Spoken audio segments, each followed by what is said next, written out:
Suara-suara kritis masih terdengar, menuntut pemerintah dan para wakil rakyat peka, mendengar dan paham persoalan rakyat. Pemerintah memang bersuara memastikan negara hadir untuk rakyat. Tapi urusan perut rakyat harus jauh dilihat lebih dalam. Tunjangan jumbo anggota DPR hanya salah satu pemantik saat amarah rakyat memuncak. Tunjangan jumbo anggota Dewan sangat kontras dengan tekanan ekonomi yang dirasakan masyarakat saat ini. Jangankan punya rumah layak, sebagian warga bahkan kesulitan untuk mencukupi kebutuhan sehari-hari. Kalau kebersihnya paling yang antara 100 sampai 150 lah bersihnya itu ya. Lalu sebenarnya realistis nggak sih Mas dengan pendapatan seperti itu bisa mendapatkan rumah misalnya di Jakarta? Jauh dari harapan. Kalau dengan pendapatan segitu sangat jauh. Kita nggak bisa dipastikan Pak. Kadang lagi ramai, ya begitu Pak. Kadang bisa mencapai 40 dan kalau untuk mencapai 100 agak sulit Pak. Itu per hari tuh. Iya, ya kita ya terlalu miris ya kalau bagi kita ya. Karena untuk biaya segitu kita yang nyari tiap hari aja tuh sulit. Untuk mencapai 100.000 aja sulit. Rakyat masih dihadapkan dengan kebutuhan pokok. BPS merilis data harga beras di bulan Agustus naik di sejumlah daerah. Bahkan rata-rata harga di atas harga eceran tertinggi yang sudah ditetapkan. BPS mencatat harga beras medium di zona 1 sampai dengan minggu ketiga Agustus 2025 naik 1,1% dibandingkan dengan Juli 2025 dengan rata-rata mencapai 14.000.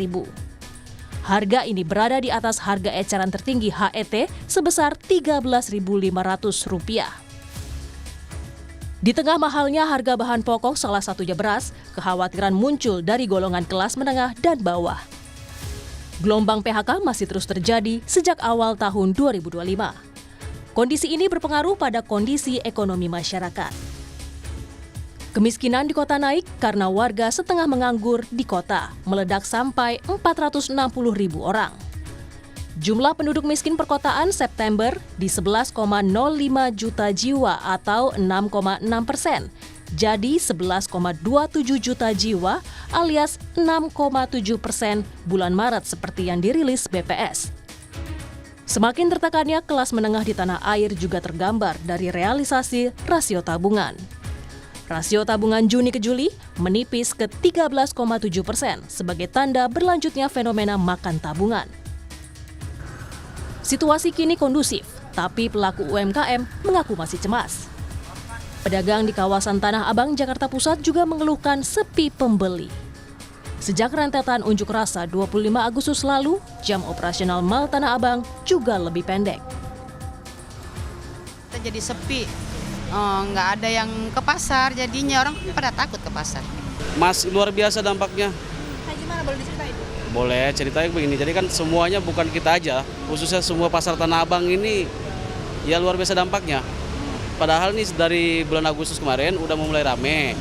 Nah sekarang ibaratnya ada demo lagi, jadi sepi lagi, anjlok lagi.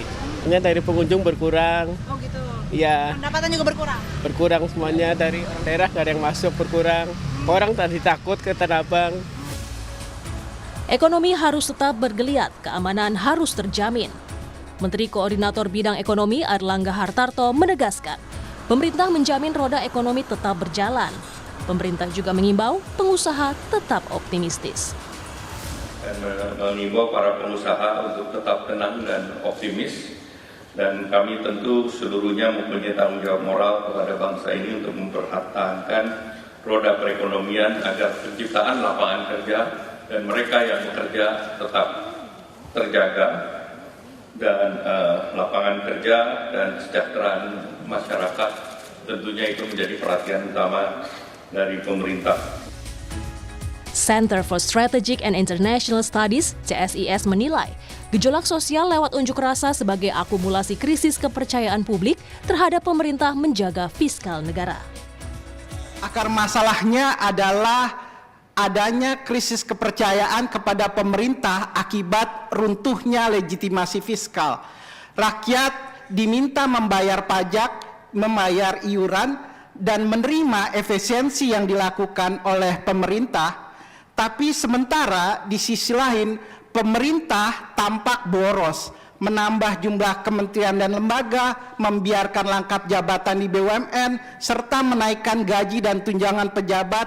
Dan perlu langkah nyata pemerintah untuk memulihkan ekonomi rakyat usai unjuk rasa pekan lalu. Daya beli masyarakat dan penyediaan lapangan kerja sangat dinanti agar kesejahteraan bisa kembali dirasakan rakyat. Tim Liputan, Kompas TV.